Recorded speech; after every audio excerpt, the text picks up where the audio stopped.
কিয়ামতের দিনে হিসাব নিকাশের পরে জান্নাতীরা যখন জান্নাতে পৌঁছে যাবে, জাহান্নামীরা যখন জাহান্নামে পৌঁছে যাবে, আল্লাহ তাআলা ফেরেশতাদেরকে বারবার ডাক দিয়া বলবেন, জাহান্নামের সরদার মালিক, 100 বছর হয়ে যাচ্ছে জাহান্নামের দরওয়াজা বন্ধ করে দিয়েছি, তুমি খুঁজে দেখো না জাহান্নামের ভিতরে আমার কোনো বান্দা আছেনি, যার ভিতরে ঈমান ছিল, যার ভিতরে ঈমান ছিল এমন কোনো বান্দা আছে কিনা একটু দেখো। ফেরেশতা খুঁজতে থাকবে, জাহান্নামে কোথাও খুঁজে পাবেন আল্লাহ নাই, কাউকে খুঁজে পাচ্ছি না। আল্লাহ তাআলা বলবেন আবার দেখো।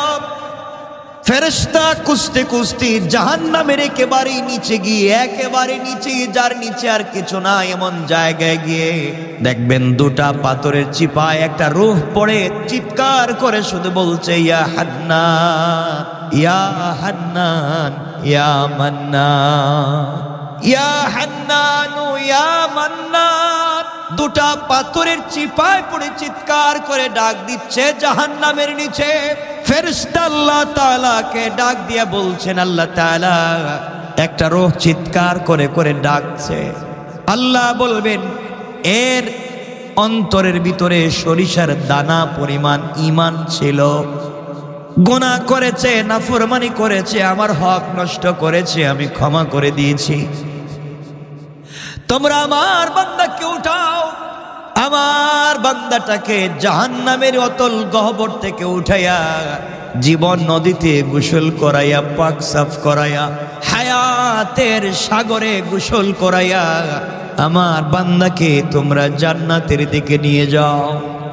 ওই সময় আল্লাহর বান্দা ডাক দিয়া বলবে, আল্লাহ তাআলা আমি আপনার জান্নাত চাই না, আপনি আমাকে জান্নাত দিবেন বলেছেন, আমি জান্নাত চাই না, আমাকে জাহান্নাম থেকে উঠাইয়া জাহান্নামের গর্তের পারে আমাকে রেখে দেন, জাহান্নামের গেট পর্যন্ত বসাইয়া দেন, আমাকে আর কিছু করা লাগবে না। আল্লাহ রাব্বুল ইজ্জত ওয়াল জালাল জানতে চাইলেন, গোলাম দীর্ঘ বৎসর থেকে আমার কাছে শুধু চিল্লাচ্ছ আর ডাকতেছো, কোনো জিনিস জীবনে আর চাইবা না, তোমাকে জাহান্নাম থেকে উঠাইয়া দিলে আর কোনো জিনিস চাইবা না। ও বান্দা, তোমাকে কি জাহান্নামের উপরে উঠাইয়া দিলে চলবে? বান্দা জাহান্নামের উপরে উঠে গিয়েছে, ফেরেশতারা তাকে রেখে দিয়েছেন দীর্ঘদিন, এভাবেই চলে যাচ্ছে, আবার চিৎকার করে কান্না করবে আর বলবে, আল্লাহ তাআলা ও মুনিব, আপনি দয়া করে জাহান্নামের নিচ থেকে আমাকে উঠালেন, জাহান্নামের গেট পর্যন্ত বসায় রেখে দিয়েছেন। আল্লাহ তাআলা ওখান থেকে জান্নাতের গেট দেখা যায়, জান্নাতের ভিতরে তোমার বান্দারা ঘুরে আমি দেখতে পাই। আল্লাহ তোমার কাছে জীবনে আর কিছুই চাইব না, তুমি কি আমাকে একটু জান্নাতের গেটের কাছাকাছি নিয়ে দিবা, আমাকে তুমি জান্নাতের কাছ পর্যন্ত পৌঁছায়া দাও, আমি ওখানে বসে বসে বসে বসে বাকি সময়টুকুন কাটাইয়া দিতে চাই। আল্লাহ তাআলা বলবেন, বান্দারে এটাই কিন্তু তোমার চাওয়া শেষ, আর চাইতে পারবা না। তোমার অন্তরের ভিতরে সরিষার দানা পরিমাণ নেক আমল ছিল, রব তোমাকে জাহান্নাম থেকে উঠে দিয়েছি, এরপরে তুমি চাইলা জান্নাতের কাছাকাছি গেট পর্যন্ত পৌঁছায় দিলাম, যাও। ওখানে তাকে পৌঁছে দেওয়া হলো। জান্নাতের গেট যখন খুলে দেওয়া হয়, জান্নাতের নিয়ামতের সুবাসগুলা তার বডিতে লাগে। আল্লাহু আকবার বলেন। তার বডিতে জান্নাতের সুবাস লাগতে থাকে, জান্নাতের নিয়ামতগুলা লেগে যায়। জান্নাতের ভিতরে তাকায়া দেখে তার কত বন্ধু দুনিয়ার জমিনে ঠিক মতো সালাত পড়েছে, সে ঠাট্টা বিদ্রুপ করেছে, সে তার পাশের দোকানি নামাজ পড়ার কারণে আজকে জান্নাতি। তার ঘরের পাশের লোকটা গরিব ছিল, 3 বেলা খেতে পারতো না, আজকে জান্নাতি। আর তিনি দুনিয়ার জমিনে কোটি টাকার দালানে ঘুমাইছেন, আজকে জাহান্নামী। তাকাইয়া দেখতেছে কত গরিব মানুষ জান্নাতে ঘুরে, তার সহপাঠী কত বিজনেসম্যান জান্নাতে ঘুরে, সে জাহান্নাম থেকে উঠে আসছে, জান্নাতের গেটে বসে বসে কান্দে। আল্লাহ রাব্বুল ইজ্জত ওয়াল জালাল ডাক দিয়া বলছেন, বান্দা এবার কান্না করো, ব্যাপার কি? গোলাম ডাক দিয়া বলছে, আল্লাহ তাআলা আমি কান্না করি শুধু আপনার জন্যে, আমার জন্যে কান্না করো কেন? আয় আল্লাহ তাআলা, এই জন্যে কান্না করি, আমি তো গুনাহগার, আপনার নাম তো আজিজুল গফফার, আয় আল্লাহ তাআলা, আপনি আমাকে জাহান্নাম থেকে উঠিয়ে দিয়েছেন, জান্নাতের গেট পর্যন্ত পৌঁছে দিয়েছেন। আয় আল্লাহ তাআলা, এত কিছু আপনি আমাকে করে দিয়েছেন, আমি জীবনে আর কোনো জিনিস চাইব না। আল্লাহ রাব্বুল ইজ্জত ওয়াল জালাল বলছেন, তুমি তো বারবার বলছো চাইবা না, আবার চাও।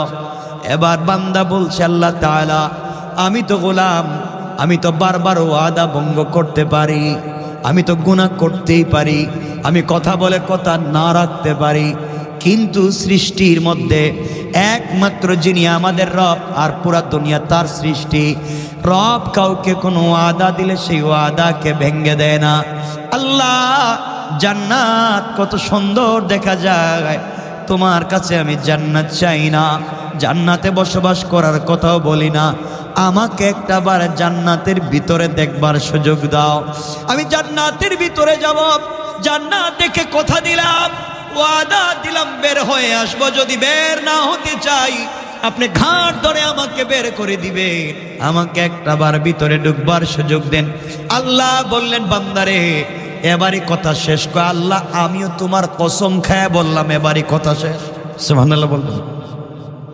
আল্লাহ বলেন, এবারই কথা শেষ, আর কোনো জিনিস চাইতে পারবে না, ঢুকলেই বের হওয়া লাগবে। বান্দা বলছে, আল্লাহ আমিও কথা দিলাম, এবার কথা বলা শেষ, আর কোনো দিন চাইব না। আল্লাহ তাআলা বললেন, যাও তুমি জান্নাত দেখে আসো। বান্দা জান্নাতের ভিতরে যখন প্রবেশ করেছে, দৌড়াতে শুরু করেছে, দৌড়ায়। থামেন। আল্লাহ বলেন, বান্দা থামো না কেন? তোমাকে না বলছিলাম তুমি টাইম শেষ হয়ে গেলে বের হয়ে যাবা? ও বান্দা, বের না হয়ে তুমি জান্নাতের ভিতরে দৌড়াও কেন? এবার বান্দা দাঁড়িয়ে গিয়েছে, আর ডাক দিয়ে বলছে, আল্লাহ আপনার সঙ্গে আমি কিছু কথা বলতে চাই। আল্লাহ বললেন, কি কথা বলতে চাও বলো। আল্লাহ তাআলার কাছে বান্দা বলছে, আল্লাহ আপনার কাছে আমি জানতে চাই, আপনি যদি কাউকে কোনো জিনিস দান করেন তাহলে আপনি কি কোনোদিন ফিরিয়ে নিতে পারেন? আপনার কি কোনো জিনিসের কমতি আছে নাকি? আপনি কি এমন আল্লাহ, আপনি কি কাউকে কিছু দিলে ফিরে আনেন? দুনিয়ার মানুষ কিছু দিলে ফিরিয়ে নিতে পারে, খোঁটা দিতে পারে, আপনি তো এমন আল্লাহ না, কাউকে কোনো জিনিস দিলে ফিরিয়ে নিতে পারেন না। আপনি কোরআনে কারিমের ভিতরে বলেছেন, কাউকে যদি আপনি জান্নাতে প্রবেশ করান আর জীবনে বের করবেন না, আমাকে যেহেতু ঢুকাইয়া দিয়েছে, আপনি কেমনে আমাকে বের করতে চান? তাহলে তো ওয়াদা ঠিক থাকবে না। আল্লাহ রাব্বুল ইজ্জত ওয়াল জালালের রহমতের সাগরে জোশ উঠে গিয়েছে। আল্লাহ বললেন, বান্দা তোমাকে বের করতে চাই না, তুমি বলো কেমন জান্নাত চাও, যেই জান্নাত চোখে দেখা যায় তার চাইতে 10 গুণ বড় জান্নাত তোমাকে দিতে চাই। আমি বুঝাতে চাইলাম, দুনিয়ার জমিনে আপনি যত অন্যায় করেন না, ফরমানি করেন, রব চাইলে ক্ষমা করে দিয়ে জান্নাত দিতে পারে। কিন্তু আল্লাহ বলেছেন, বান্দা দুইটা গুনাহ যদি কোনোভাবে করো আমি ক্ষমা করব না। 2 গুনাহ করলে আল্লাহ তাআলা বলেছেন ক্ষমা করবেন না, বাকি সব তিনি ক্ষমা করে দিতে পারেন। 1 নাম্বার গুনাহ হলো বান্দার হক। বান্দার হক যদি আপনি নষ্ট করেন, বান্দাকে যদি আপনি কোনোভাবে কষ্ট দেন, লেনদেন করেন, টাকা পয়সা মেরে খান, জায়গা জমিতে ভুলভাল দলিল করেন, কারো জায়গায় ইচ্ছা মতো দখল করেন, মানুষকে কষ্ট দেন, মানুষের রাস্তা বন্ধ করেন, সারাদিন চিন্তায় থাকেন কেমনে মানুষকে কষ্ট দিবেন, সারাদিন পরামর্শ করেন কেমনে অমুককে তমুককে কষ্ট দেওয়া যায়। দুনিয়ার জমিনে কোনোভাবে যদি আপনার কাছ থেকে সরিষার দানা পরিমাণ কোনো বনিয়াদম কষ্ট পায়, আল্লাহ তাআলা বলছেন আমি ক্ষমা করব না। এই বিচার আমার কাছে নাই, সে বদলা যদি নিতে চায়, সে ক্ষমা না করা পর্যন্ত আমি তোমাকে ক্ষমা করব না। ও বান্দা, তুমি যদি 1000 কোটি টাকা দান করো, শত শত মসজিদ বানাইয়া দেও, 1000 বার আমার ঘর তওয়াফ করতে যাও, আর সরিষার দানে পরিমাণ বান্দার হক থাকে, আমি কিন্তু ক্ষমা করতে পারবো না। সুতরাং দুনিয়ার জমিন থেকে জান্নাত পর্যন্ত যেতে হলে 1 নম্বরে বান্দার হক থেকে নিজেকে বাঁচিয়ে রাখতে হবে। কথা বলেন না কেন? বান্দার হক নষ্ট করা যাবে না, বান্দাকে কোনোভাবে কষ্ট দেওয়া যাবে না, মানুষকে কোনোভাবে কষ্ট দেওয়া যাবে না, টাকা খায়া গ্রামের বিচার করা যাবে না, জায়গা জমি দখল করা যাবে না, ভাই বোনকে ঠকানো যাবে না, মা বাপকে ঠকানো যাবে না, স্ত্রী সন্তানকে ঠকানো যাবে না, আত্মীয় স্বজনকে ঠকানো যাবে না। যার যে হক আছে হক আপনি পৌঁছে দিবেন। কারো উপকার করতে না পারেন ক্ষতি করতে যাবেন না, কারণ বান্দা আল্লাহ তাআলা বলে দিয়েছেন বান্দার যখন হক নষ্ট করা হয়, যে হক নষ্ট করে তার নাম জালেম, যার হক নষ্ট হয় তার নাম মাজলুম। আর আল্লাহ রাব্বুল ইজ্জত ওয়াল জালাল বলে দিয়েছেন কিয়ামতের দিন কোন জালেমের দিকে আমি তাকাবো না, কোন জালেমের কথাও শুনবো না, আর মাজলুম যে হবে তার হিসাব নিব না, বিনা হিসাবে জান্নাত দিতে চাই। সুবহানাল্লাহ জুড়ে বলেন। এই জন্য দুনিয়ার জমিনে চলার পথে আমরা যদি ঠকে যাই, কেউ যদি আমাদেরকে কষ্ট দিয়ে থাকে, আমাদের হক নষ্ট করে থাকে, আমাদের জায়গা জমি দখল করে থাকে, আমাদের টাকা পয়সা মেরে খেয়ে থাকে, আমাদেরকে কষ্ট দিয়ে থাকে, সুযোগ থাকলে ক্ষমা করে দিবেন, হয়তো আল্লাহ আপনাকে বড় করে দিবেন।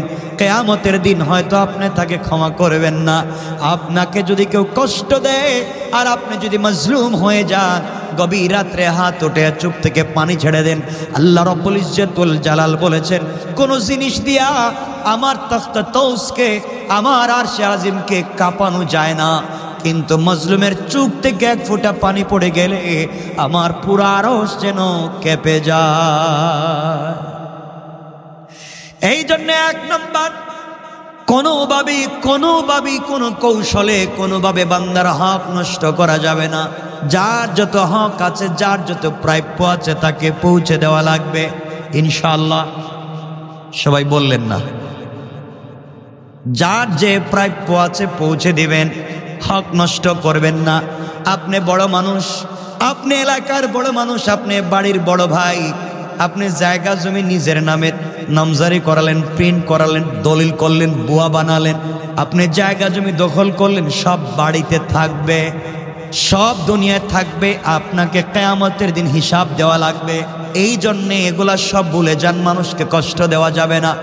আজকাল গ্রামগঞ্জে দেখবেন মানুষকে, বা ঢাকা শহরেও দেখবেন মানুষকে যারা কষ্ট দেয়, মানুষের হক যারা মেরে খায়, ইন্তেকালের সময় কিন্তু তাদের বহুত কষ্ট হয়। কথা বল, এটা বহুত কষ্ট। মানুষের হক নষ্ট করলে মরার সময় কষ্ট হবে। তাহলে এক নাম্বার, বান্দার হক নষ্ট করা যাবে, বলেন না যাবে। দুই নাম্বার, শিরিক করা যাবে। আল্লাহ রাব্বুল ইজ্জত ওয়াল জালাল বলেছেন ইন্নাহু মাইয়ুশরিক বিল্লাহ ফাকাদ হারামাল্লাহু আলাইহিল জান্নাহ ওয়া মাওয়াহুন নার। আল্লাহ রাব্বুল ইজ্জত ওয়াল জালাল বলে দিয়েছেন যারা আমি আল্লাহর সঙ্গে শরীক করলো, হারামাল্লাহু আলাইহিল জান্নাহ, তার জন্য জান্নাত একেবারে হারাম। ওয়া মাওয়াহুন নার, তার অরিজিনাল ঠিকানা জাহান্নাম। ওয়া মা লিয-যালিমিনা মিন আনসার, কিয়ামতের দিনে কেউ তাকে সাহায্য করতে পারবে না। তাহলে বোঝা গেল শিরিক করলে অরিজিনাল ঠিকানা জাহান্নাম, পাবলিকের হক মেরে খাইলে অরিজিনাল ঠিকানা। বলেন, কেউ মাফ দিবে? কেউ মাফ করাবে? আল্লাহ মাফ দিবেন? শিরিক মাফ হবে না। মানুষের হক মাফ হবে, মাফ করাতে চাইলে দুনিয়ায় মৃত্যুর আগে যার হক নষ্ট করছেন তার হক তাকে পৌঁছে দেন। আপনারা মনে করছেন আস্তাগফিরুল্লাহ আস্তাগফিরুল্লাহ আস্তাগফিরুল্লাহ, এটার নাম মনে হয় তওবা। এ তো ভুয়া জিনিস। পাবলিক রে মাইরা খাইয়া সারাদিন আস্তাগফিরুল্লাহ বলি, পাবলিক রে ঠকাইয়া রাত দিন আস্তাগফিরুল্লাহ বলার মধ্যে কোনো সওয়াব? বলেন কোনো সওয়াব? তওবা হচ্ছে যার যে হক তার কাছে হক পৌঁছে দেওয়া, এটার নাম তওবা। কথা বুঝতে পেরেছেন? এজন্য যারা কলেজে পড়েন, ইউনিভার্সিটিতে পড়েন, আপনি ইউনিভার্সিটির কাছাকাছি কত ক্যান্টিন আছে, আপনি কত সিঙ্গারার সমস্যা খাইছেন, কত রং চা খাইছেন। আঙ্কেল বিল দিমুনে, এই যে দিমুনে বলছিলেন আর নাই, হয় না এগুলা? আমরাও তো পড়ে আসছি। বিকালে নাস্তার টাইমে চা খাইছেন দিমুনে, আগামী মাসে আব্বা টাকা পাঠাইলে কই? হয়তো আপনি এখান থেকে চলে গিয়েছেন, অন্য জায়গায় চাকরি নিয়েছেন, আপনি সব ভুলে গিয়েছেন। হয় না এগুলা? আপনি এখানে একটা বাসা ভাড়া নিয়েছেন, এক মুদি দোকান থেকে আপনি হয়তো কোনো জিনিস 2, 4, 5, 10, 20 টাকা নিয়েছেন, ভুলে গিয়েছেন। এই যে হক, মাফ হওয়ার কোনো সম্ভাবনা নাই, কোনো সম্ভাবনা নাই। ওটা আল্লাহর খাতায় লেখা আছে কিয়ামতের দিন বাইর করে দিবেন। বলবেন ইকরা কিতাবাকা, পড়ো তোমার এই কিতাব, কাফা বিনাফসিকাল ইয়াউমা আলাইকা হাসিবা। যা করে আসছিলা পিছনে এই যে দিলাম, পড়ে পড়ে দেখো ঠিক আছে নি। এখন ওই সিঙ্গারা সমোসার হিসাব দেওয়া লাগবে, ওই রংচার হিসাব দেওয়া লাগবে।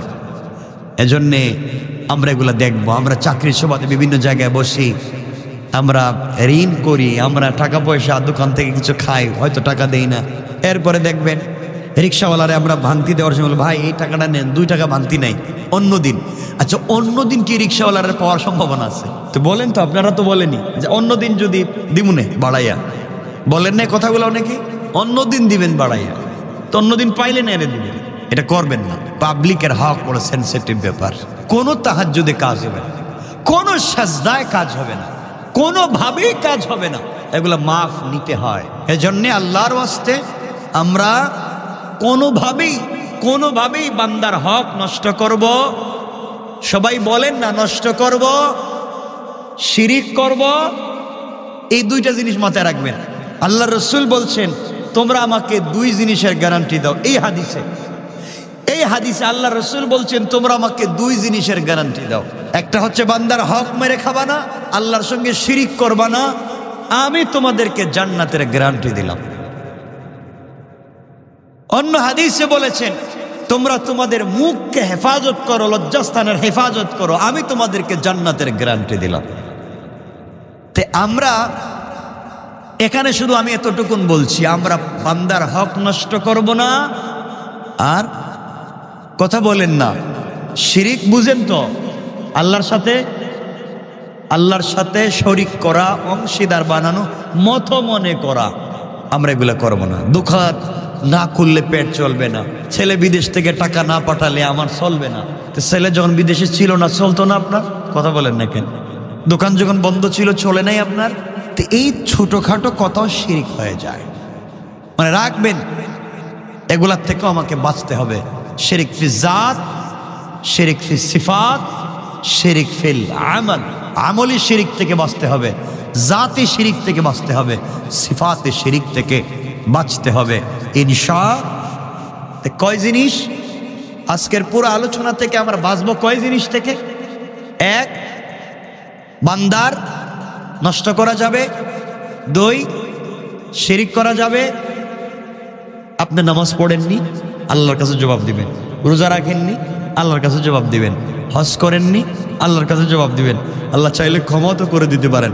একজন রোজা রাখে নাই, হজ করে নাই, যাকাত দেয় নাই, কুরবানি করে নাই, কিচ্ছু করে নাই, কিন্তু মরার আগে হয়তো এমন ছোট 1 সেকেন্ডের কোনো একটা আমল করছে, আল্লাহর কাছে এটা ভাল লাগছে।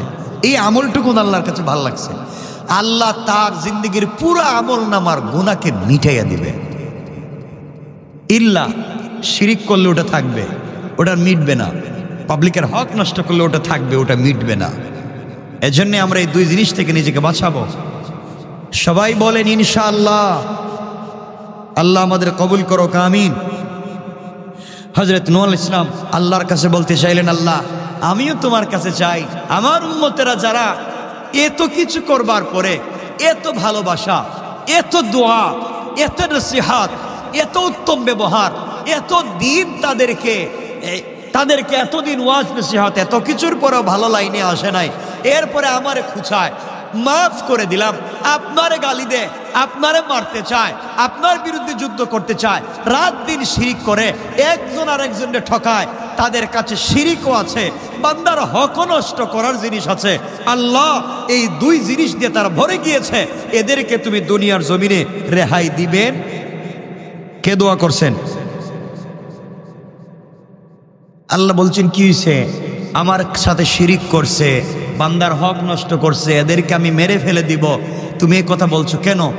এদেরকে বাঁচায় রাখলে সমস্যা কি? কে বলছেন? নূহ আলাইহিস সালামকে বলছেন। আল্লাহর পয়গম্বর নূহ আলাইহিস সালাম জবাব দিতে লাগলেন, ইন্নাকা ইন তাদারহুম ইউদিল্লু ইবাদাকা ওয়া লা ইয়ালিদু ইল্লা ফাজিরান কাফফারা। আয় আল্লাহ তাআলা, আপনি আমি নূহকে ভালো করে চিনেন। আমি রাগ বশত কষ্ট পেয়ে কথা বলছি না, রাগ করে বলছি না, তাদেরকে ধ্বংস করে দেন। আমি তাদের কার্যকলাপের ভিত্তিতে, কাজকর্মের ভিত্তিতে বুঝতে পারতেছি আপনি যদি তাদেরকে রেহাই দেন, আপনি যদি তাদেরকে দুনিয়ার জমিনে বাঁচায় রাখেন, তারা আপনার বান্দাদেরকে পথভ্রষ্ট করবে এবং জন্ম দিতে থাকবে দুনিয়ার জমিনে শুধু কাফের আর পাপিষ্ঠ। কন্যা নাউজুবিল্লাহ।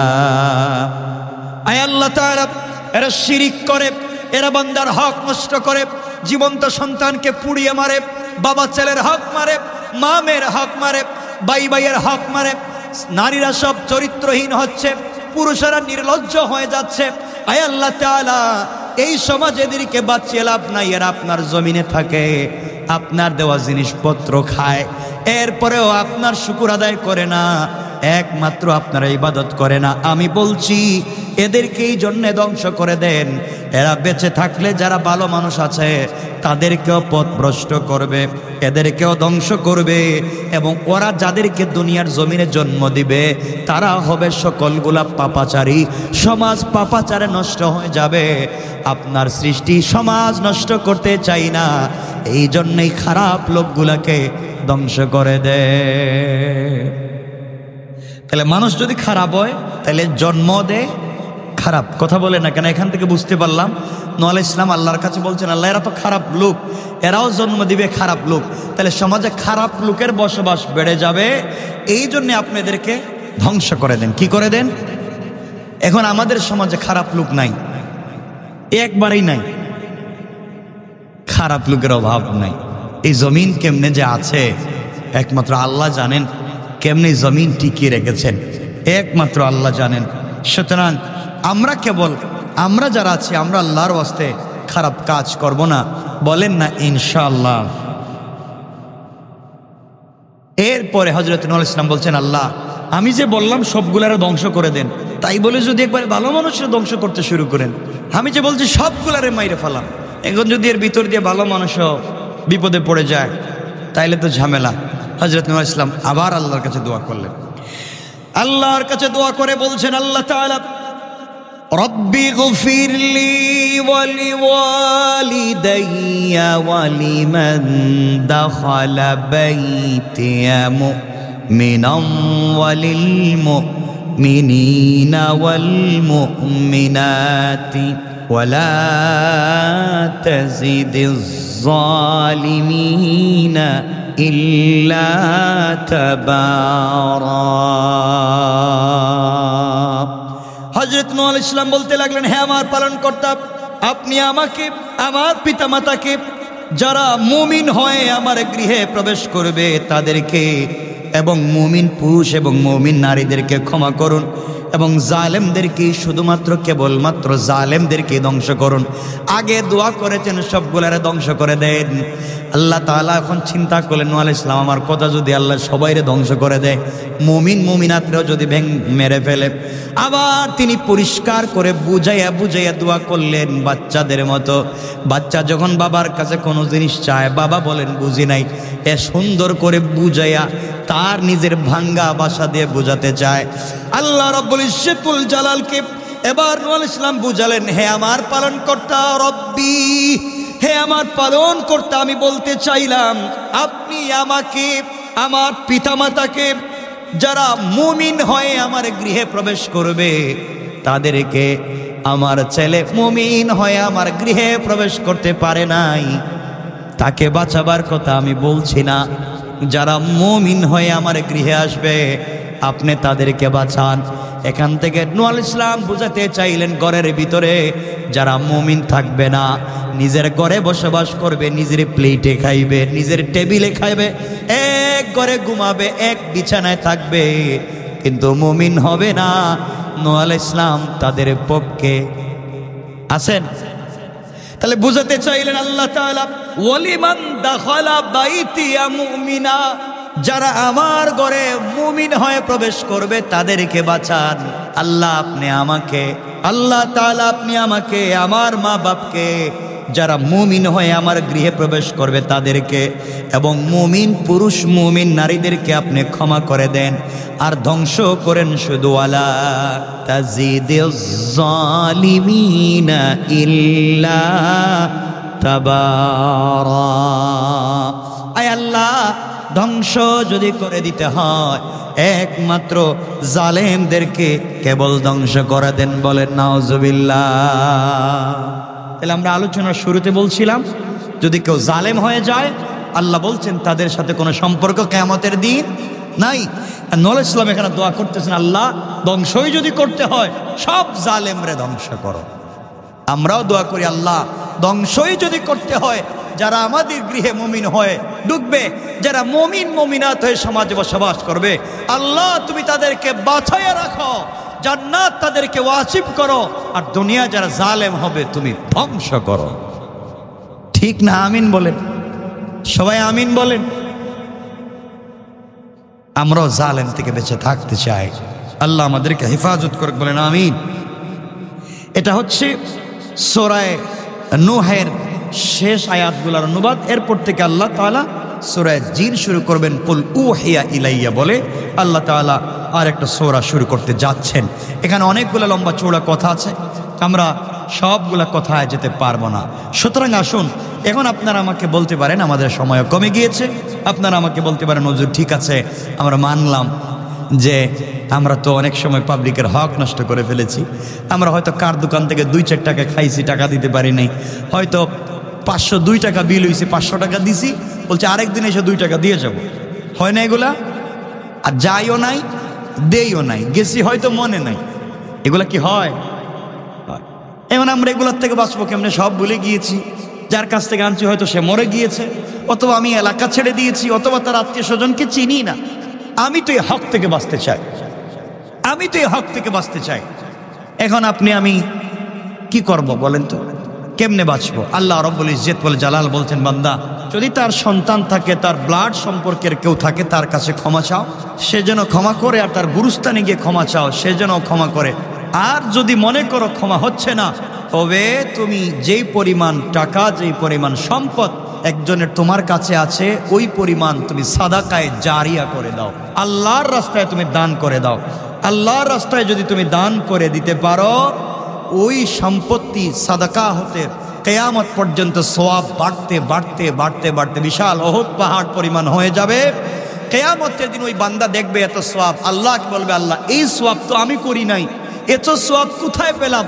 আল্লাহ বলবেন, অমুক বান্দার কাছে তোমার হক ছিল, সে ভয় পেয়ে হক তোমাকে দিতে পারেনি, মরে গিয়েছিলে বা সরে গিয়েছিলে, ভয় পেয়ে সাদাকা করে দিয়েছিল, আমি তার সাদাকাকে বাড়িয়ে এই পরিমাণ তোমার জন্য করে দিয়েছি, তুমি এটা গ্রহণ করো, আমার বান্দাকে ক্ষমা করো। আল্লাহ যদি কারো ব্যাপারে ওকিল হইয়া কারো কাছে বলেন ক্ষমা করো, কারো ক্ষমতা আছে? ক্ষমা না করে পারে? কথা বলেন, পারবে? তাহলে এই জায়গা পর্যন্ত যেতে হলে আমাদেরকে সাদাকায়ে জারিয়া করে যেতে হবে। সাদাকায়ে জারিয়া, সাদাকায়ে জারিয়া তো বুঝিনি, দাওয়াত করে মানুষের খাওয়াইয়া দিলেন নাকি? সাদাকায়ে জারিয়া হলো কিয়ামত পর্যন্ত চালু থাকে। মানুষকে একটা টিউবওয়েলের ব্যবস্থা করে দেন, একটা মাদ্রাসার একবারে নিচের কাজ হচ্ছে, মসজিদের নিচের কাজ হচ্ছে, একবারে নিচের এই যে পিলারের কাজ হচ্ছে, উপরের নিচে ছাদের কাজ হচ্ছে, দিয়ে দেন। এখানে আবার সাদকা দেওয়ার কথা বলতেছি না, মানে দান খয়রাতের কথা বলছে। মসজিদে তো সাদকা দিলে চলবে? মসজিদে কি আল্লাহ সাদকা নিব? আল্লাহ ঠেকছে তো আপনার আমার কাছে যে আল্লাহ সাদকার দরকার? ভালো টাকা আল্লাহকে দিতে হবে। মাদ্রাসায় আপনি সাদাকা টাকা দান করে দিলেন, মাদ্রাসায় নিচের কাজ হচ্ছে, একটা টিউবওয়েলের কাজ হচ্ছে, অথবা কোনো মাদ্রাসায় হাদিসের কিতাব বুখারী, মুসলিম, তিরমিজি দিয়ে দিলেন। ওই কিতাবগুলো ছাত্ররা কিয়ামত পর্যন্ত পড়বে, কারণ এবছর যারা পড়ছে এরা চলে যাবে, পরের বছর যারা আসবে এরা পড়বে, পরের বছর যারা আসবে এরা পড়বে, এবার কিয়ামত পর্যন্ত পড়তে থাকবে, আর সওয়াব অ্যাকাউন্টে জমা হতে থাকবে, আর এই সওয়াবের মাধ্যমে আপনি আমি বেঁচে যাবো ইনশাআল্লাহ। একটা বাচ্চাকে হাফেজ বানাইয়া যান, আপনি আমি নিজের বাচ্চাকে হাফেজ বানাতে পারলাম না, আমরা অন্যের বাচ্চাকে হাফেজ বানাবো নিজের টাকায়, এটা নাম সাদকায়ে জারিয়া। কথা বুঝতে পেরেছেন? অন্যের বাচ্চাকে হাফেজ বানিয়ে যাব, একটা মাদ্রাসায় কাজ করে দিয়ে গেলাম, এতিমখানায় দিয়ে গেলাম, মানে দাতব্য সংস্থাগুলোতে যেখানে দিলে হয় এমন জায়গায় আমরা দান করলাম। বিশেষ করে টিউবওয়েল, পানির ব্যবস্থা করলাম, মানুষের রাস্তাঘাটের ব্যবস্থা করলাম, রাস্তায় ফলের গাছ লাগাই দিলাম। কথা বুঝতে পেরেছেন? এগুলো হচ্ছে সাদকায়ে জারিয়া। একজন গরিব মানুষ, ঘরে থাকবার জায়গা নেই, তার একটা ঘর বানাবার ব্যবস্থা করে দিলেন। একজন মানুষ ক্যান্সারে আক্রান্ত, বড় রোগে আক্রান্ত, হসপিটালে ভর্তি, টাকা পয়সা নেই, তার একটু সহযোগিতা করলেন। কথা কি বুঝতে পেরেছেন আপনারা? এগুলো আপনারা দিবেন। এগুলা দিলে হবে কি, হজরতে আলী রাদিয়াল্লাহু তাআলা আনহু বারবার বলতেন, এই দুনিয়ার জমিনে আমি এক সময় না খেয়ে থাকতাম, এই দুনিয়ার জমিনে এক সময় আমি না খেয়ে থাকতাম, আমার খাবার ছিল না। আর হজরতে আলী রাদিয়াল্লাহু তাআলা আনহু বলেন যে এই সমাজে এমন হয়েছে যে আমি এই দুনিয়ার জমিনে প্রত্যেক মাসে 4000 দিনার দিরহাম দান করার মতো তৌফিক আল্লাহ আমাকে এখন দিয়েছেন। কেমনে দিলেন ওগুলো আমরা আগামী সপ্তাহে আলোচনা করব, যদি আল্লাহ আমাদেরকে সুযোগ দেন, তৌফিক দেন। এজন্য আমরা সুযোগ বুঝে আমরা দান খয়রাত করব ইনশাআল্লাহ। বলেন না ইনশাআল্লাহ? যে যেভাবে পারেন দান খয়রাত করবেন, সাদাকা করবেন, নিজেকে বাঁচাবার চেষ্টা করবেন। কারণ ভুল তো মানুষের হয়, কখন কার হক কোন দিকে কেমনে চলে আসছে বলতে পারেন না। আর জানাশোনা থাকলে মানুষের হক মানুষকে দিয়ে দিবেন। আর বেশি বেশি করে তওবা করবেন, ইস্তেগফার করবেন, শিরিক থেকে বাঁচবার চেষ্টা করবেন। আল্লাহ তাআলা আমাদের সবাইকে কবুল করুক। সবাই বলেন আমিন।